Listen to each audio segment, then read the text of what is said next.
California's Central Valley is a picturesque region that serves as a gateway to the majestic Sierra Nevada mountains. It attracts numerous tourists visiting Sequoia Kings Canyon National Park, though its primary industry remains agriculture. Vast stretches of fertile farmland, thriving vineyards, and orchards filled with peaches and various stone fruits extend for miles, shaping the area's distinctive landscape. Many who have come here have made great sacrifices. They left distant homelands, arriving with nothing but hope and a dream of a better future. Among them was Abraham Gaspar-Reyes, a 40-year-old church pastor whose story took a dark turn.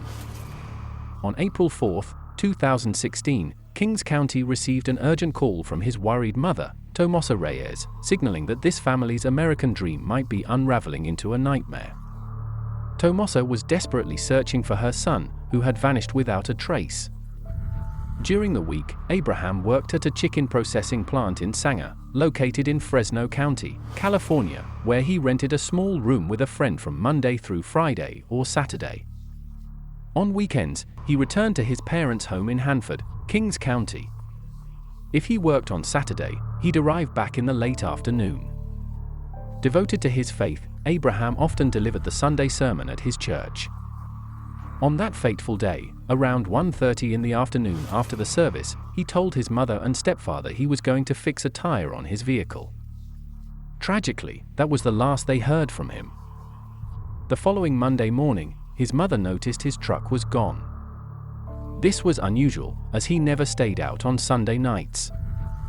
Alarmed, she urged her husband to get up and search, wondering if he'd been in an accident or something else had happened. With no sign of Abraham around their small town, she turned to the deputies for help.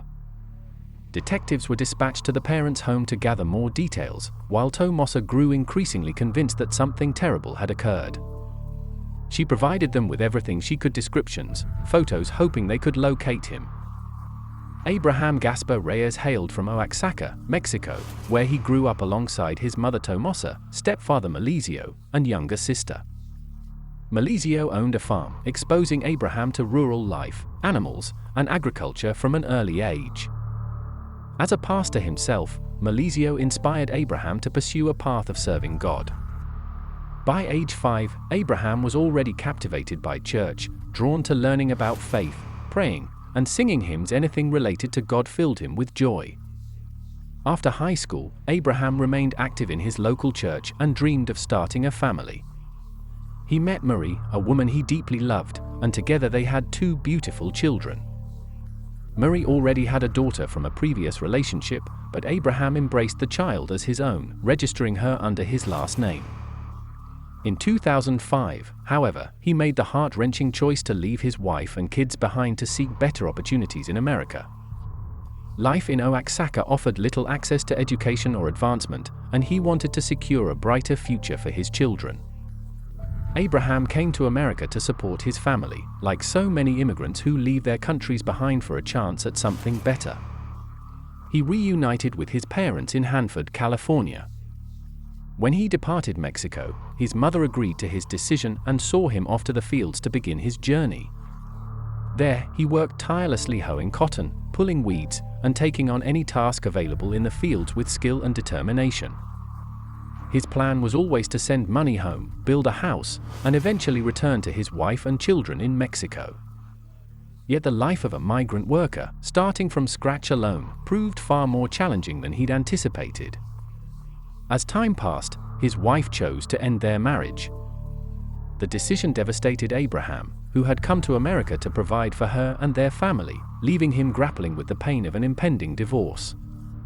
In his grief, he turned to his faith for comfort, finding solace in a local church.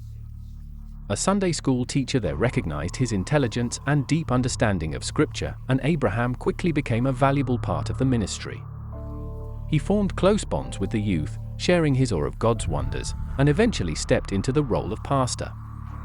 He sought to serve the community, earning the admiration of the church's young people, who looked to him as a mentor.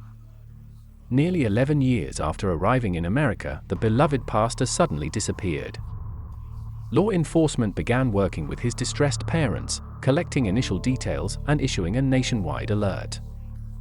The next day, 2 field workers tending an almond orchard in nearby Earlimart, California, stumbled upon a chilling discovery. Amid the rows of trees, they found a body, and as they approached, it was clear the person was no longer alive. After an emergency call, police arrived at the scene. One detail stood out immediately: the victim appeared as though he'd just come from a formal occasion, not like a field worker who might have collapsed from heat or exhaustion. Closer inspection revealed a gunshot wound to the head, with signs of insect activity suggesting the body had been there for about a day. Searching for identification, they found a wallet containing a bank card and a Mexican consular ID bearing the name Abraham Gaspar-Reyes. Based on height, weight, and other identifying features, it was clear this was Abraham. He had been shot in the right temple, the bullet passing through his head and exiting on the left. The manner of his death pointed to an execution unmistakable and deliberate, a cold-blooded murder. In the aftermath, investigators began piecing together a possible motive for Abraham's killing. One theory suggested jealousy might have played a role, stemming from someone who couldn't tolerate him interacting with other women. Eventually, a suspect came forward and confessed everything, as if unburdening their conscience brought some relief. Just one day after Abraham Gaspar-Reyes, a 40-year-old pastor, was reported missing, his body turned up in an almond grove in Tulare County, California. Investigators noticed footprints in the soil, suggesting the ground had been wet when they were made and had since dried. Dry dirt clung to the soles of his shoes, hinting at how he'd gotten there. It seemed clear he had walked into the orchard willingly. A spent .44 caliber shell casing found at the scene confirmed their suspicions: he had been murdered right there. A gun that size required real effort to fire, ruling out any chance of an accident. About 2 miles from the orchard, a vineyard stood, and in front of it sat Abraham's truck. Inside, a cell phone and a jewelry box rested on the seat, left untouched. The police secured the vehicle as evidence, photographing and collecting items as part of their process. They set out to learn everything possible about who might have been involved or wished him harm, turning to his family as the best source of insight since they knew him most intimately. That morning, investigators returned to the home of Tomosa and Angelita Reyes with devastating news. The family was shattered, both parents overwhelmed with grief. Tomosa felt her world collapse, as if everything had ended, though she found strength and courage through her faith to carry on. At that stage, the motive remained unclear, leaving the team determined to figure out why he'd been killed. Abraham came across as a good man respected in his community, loyal to his family, and serving as an assistant pastor at his church. During their conversations, it came to light that he was separated from his wife and had 2 children back in Mexico. His parents revealed that his crumbling marriage had weighed heavily on him. Another recent source of trouble involved a new girlfriend, 40-year-old Angelita Reyes. She had entered his life at a fragile moment, offering attention and cooking for him, filling the void left by his wife's rejection. What started as a confidant relationship grew into friendship and, eventually, something deeper. Angelita had 2 boys, aged 9 and 12, and had been separated from her husband for about 7 months. Meanwhile, Abraham's situation grew more tangled. Not only was his marriage faltering, but Angelita was also still legally tied to her spouse. She began joining him at church, sitting in the pews to watch him preach. Once outgoing and warm with his congregation, he became noticeably reserved after their relationship began. Even with older women, his demeanor shifted entirely, as Angelita seemed to forbid him from interacting with any woman, regardless of age.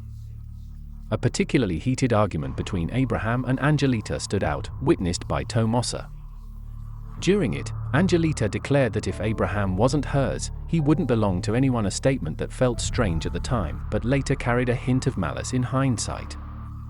The church's senior pastors had tried to separate them, aware of his responsibilities to his wife and children in Mexico, and they disapproved of him preaching under those circumstances. The congregation and church leadership took the matter seriously.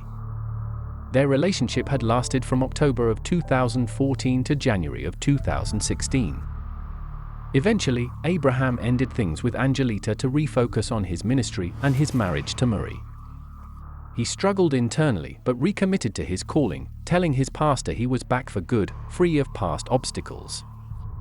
He shared plans with his mother about Marie finally joining him in the U.S., having sent her money to make it happen, which Tomosa supported.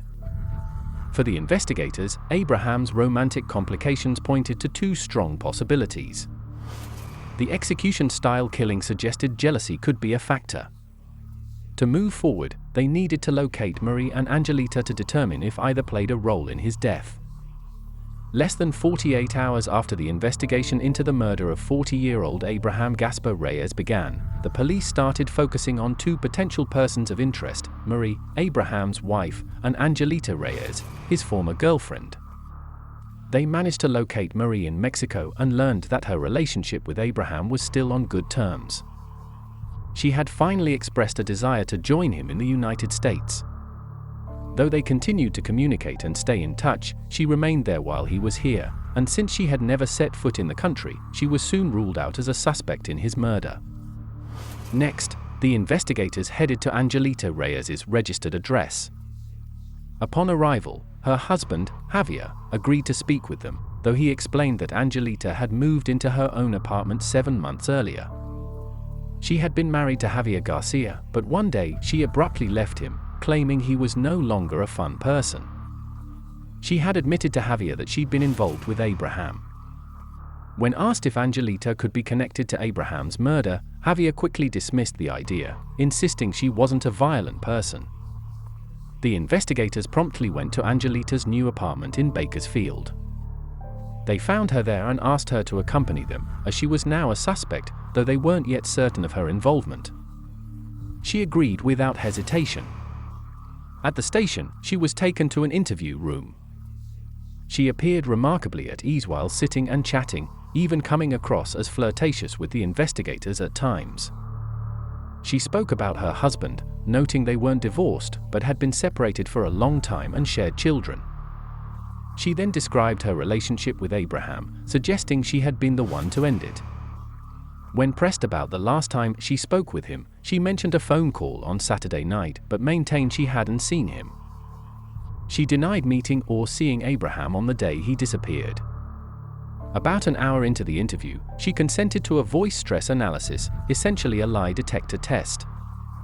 The results indicated she wasn't truthful about the last time she saw him, prompting the investigators to push her for the truth. After a second round of questioning and being confronted with this evidence, she began to open up. She admitted they had met on Sunday, April 3rd, the last day he was seen alive. She then accused Abraham of blackmailing her, claiming he had taken compromising photos and videos of her and threatened to release them if she didn't reconcile with him. This portrayal clashed with the image of Abraham painted by everyone else who knew him.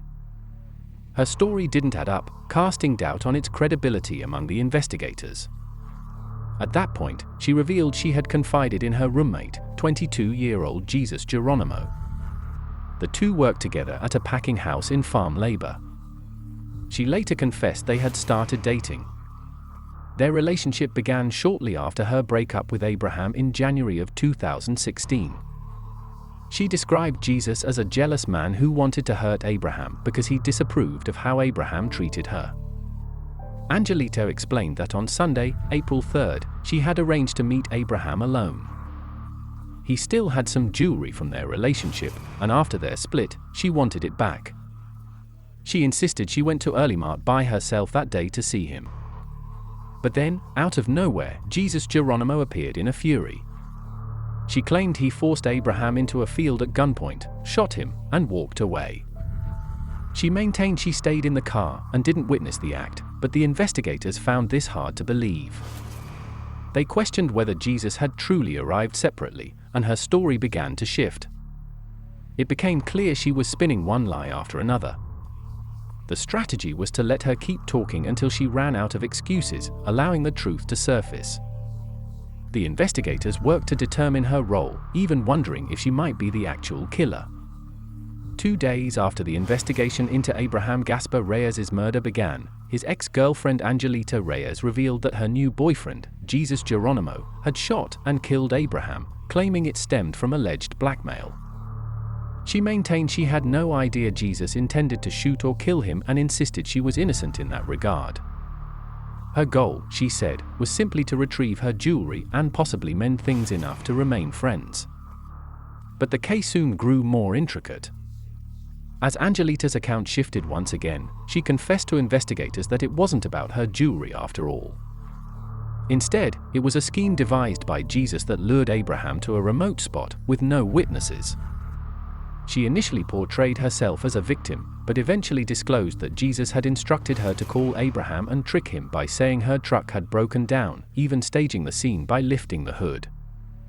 Jesus told her to stay put while he hid nearby. She waited, and when Abraham arrived, he stepped out of his vehicle, unaware that Jesus would suddenly emerge from his hiding place. Confronted by Jesus with a gun, Abraham met his end there. Angelita admitted she was present when Jesus Geronimo fired the shot, though she framed the entire plan as his idea alone. Still, she emphasized she believed the intention was only to frighten Abraham. In the end, she shifted all the blame onto Jesus, throwing him under the bus entirely. She remained strikingly confident that she had done nothing wrong. So certain was she of walking away that she even asked the investigators at one point whether they'd compensate her for her time. While Angelita remained in custody, the authorities quickly reached out to Jesus Geronimo by phone. They employed a ruse, contacting him to say Angelita was ready to be picked up from the police station and asking him to come get her. When he arrived, they took him into custody. Inside the interview room, the investigators started gently, taking time to learn about the suspect. He shared that he was born in Long Beach, California, before his family relocated to Wasco for agricultural work. He mentioned meeting Angelita about a year earlier and working alongside her in Delano. Jesus had few people in his life, living largely alone without an education or positive role models to guide him. Angelita stepped in, filling those gaps for him. She taught him how to work and imparted skills he felt his father should have passed down but never did, fostering a deep fondness for her. When pressed about Abraham Gaspar-Reyes' murder, Jesus began to falter under the strain. His behavior betrayed that something weighed on him. He explained he'd grown weary of Abraham's threats and intimidation toward Angelita, constantly fearing that photos or videos might leak to her ex-husband and children. He expressed a desperate need to stop it, to end Abraham's torment of Angelita. Over that weekend, he wrestled with the idea and resolved to kill him. He approached a co-worker to borrow a gun. His friend Arturo supplied the weapon, and when he arrived, Jesus admitted he didn't know how to use it. Arturo gave him a quick lesson, leaving him with a fully loaded gun and checking that he only planned to scare Abraham, not take it further. Jesus, however, described himself as stubbornly set once the thought took root. Nothing could sway him. He asked Angelita to arrange a meeting with Abraham, and she willingly agreed. They planned to lure Abraham to the outskirts of Earlimart with a story about a broken-down car, while Jesus hid across the street in a grape vineyard. When Abraham showed up, Jesus leaped from his hiding spot, doused him with pepper spray, and held him at gunpoint, forcing him toward a nearby almond orchard. As they walked, with Abraham shielding his face from the spray, he told Jesus he wasn't a bad person, offering forgiveness for what was about to happen and calling it the devil's work, not his own. It's difficult to fathom what must run through someone's mind as they're led to their death, reflecting on unfinished moments or the loved ones left behind. Jesus recounted raising the gun, pressing it to Abraham's head, and feeling an inner voice warn him against it, cautioning trouble ahead. Yet he pulled the trigger all the same. Investigators in Tulare County were questioning 22-year-old Jesus Geronimo, who had buckled under the strain of their probing about the murder of the beloved pastor Abraham Gaspar-Reyes. An emotional barrier within him gave way, much like the old saying that confession eases the soul, and he poured out everything. As he fired the shot, he saw Abraham fall backward but turned away to avoid locking that image into his memory, then left the scene. He returned to the car and informed Angelita that it was over, after which they drove to Arturo's house to return the gun before stopping to get empanadas. They carried on with their day as if nothing had happened, leaving an impression of chilling detachment. The police arrested Jesus and Angelita, and the prosecutor's office charged them with murder, adding a special circumstance of lying in wait. To strengthen the case against Jesus and Angelita, investigators tracked down 37-year-old Arturo Pompa, the man who had supplied the murder weapon. He acknowledged that Jesus had reached out to him that afternoon, asking to meet in Early-Mart and bring the gun.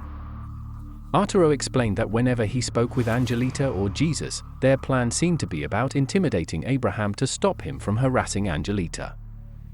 When Jesus asked for guidance on how to use the weapon, Arturo, eager to assist, agreed and showed him how it worked. Arturo returned home and later received a visit from the couple that day. They arrived in the afternoon and handed back the gun, which he didn't inspect. He simply placed it back in its case as it had been given to him and stored it on a closet shelf. When detectives asked to see it and requested he turn it over, he retrieved the box. It was a Desert Eagle 44 Magnum, matching the shell casing found at the scene. Looking down the barrel revealed unmistakable traces: blood, skin, and even small fragments of bone, indicating the gun hadn't been touched since it was used to kill Abraham and stowed away. Arturo tried to downplay his role, but he was arrested nonetheless. With Angelita Reyes, Jesus Geronimo, and Arturo Pompa now in custody, investigators secured a search warrant for the couple's apartment and phones. Angelita had claimed Abraham was blackmailing her with numerous compromising photos and videos, yet no such images surfaced to support her story. Nothing on social media hinted at those alleged threats or suggested Abraham had ever engaged in such behavior.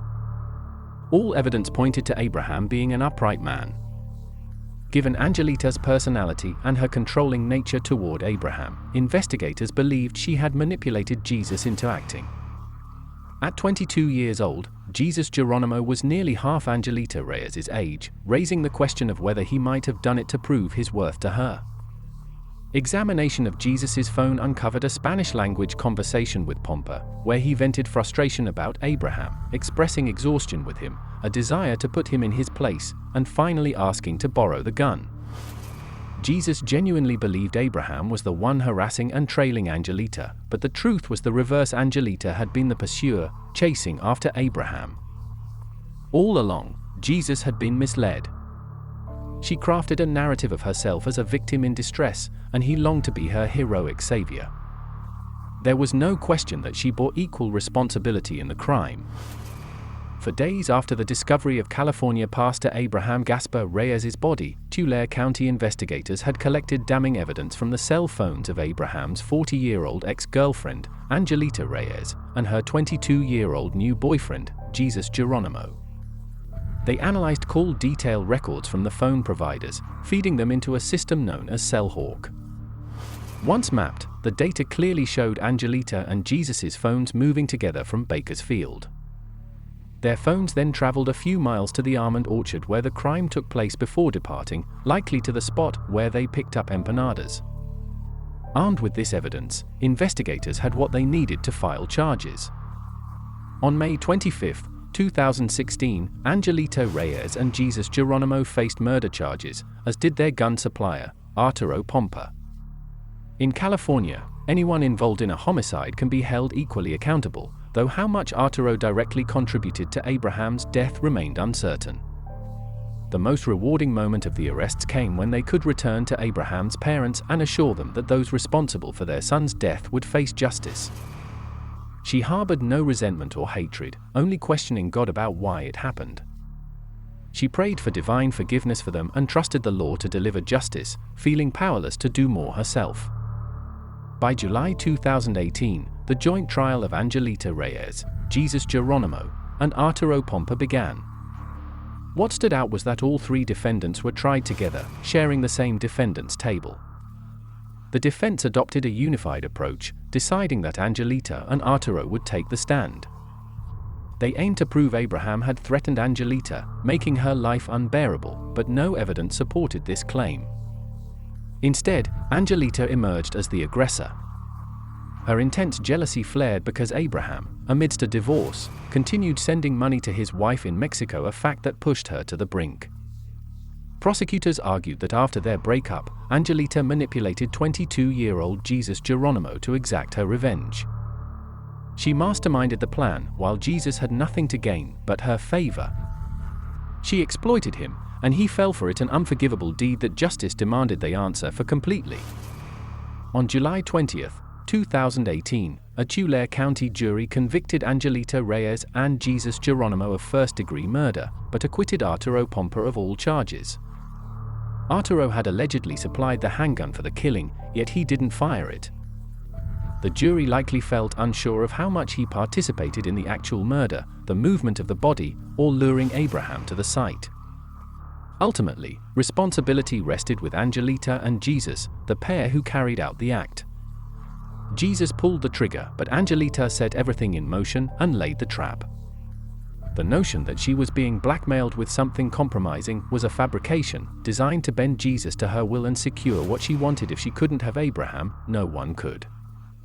They resolved to kill him, showing no remorse or compassion for him or his family. She wished no one else would endure the sorrow she felt, a deep and mournful pain, but found solace in knowing he was with God, in a better place than this world filled with evil. Abraham was a deeply loving and caring man, always seeking the best for others, and his absence would be keenly felt. To one person, he was more than a friend or a pastor, he was a brother. People wanted to remember Abraham as the true man of God he embodied, longing for a young man like him, full of passion, to join in ministry work. He was a good man whose loss would be deeply mourned.